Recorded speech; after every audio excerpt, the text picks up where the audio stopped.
મિત્રો મસ્ત મજાનો પ્રશ્ન સોલ્વ કરીએ।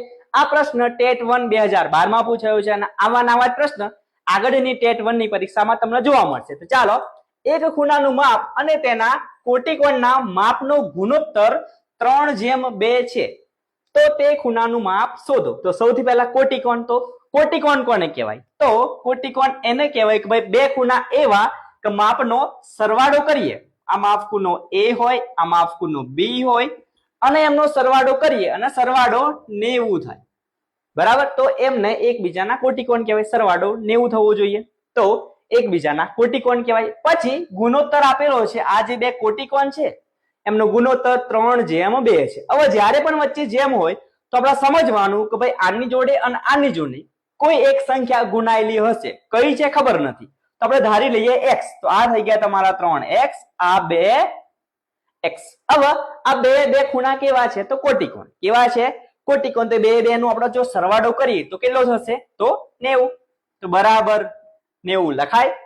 3 ને 2 5, x બરાબર 90, આ 5 ગુણાકારમાં છે, પેલી બાજુ જાય તો ભાગાકાર, તો x બરાબર 90 ભાગ્યા 5। હવે 90 ભાગ્યા 5 કરશો તો તમારા 18 પંચા 90, તો x બરાબર મળ્યા તમને 18। હવે અહીંયા જુઓ, આ 3x લીધા છે, તો 3x બરાબર x ની જગ્યાએ મૂકી દઈએ 18, તો 3 ગુણ્યા 18, તો 18 તરીકે થાય તમારા 54, બરાબર? અને અહીંયા 2x છે, તો 2x, તો 2 ગુણ્યા 18, 18 દુ તમારા 36, બરાબર?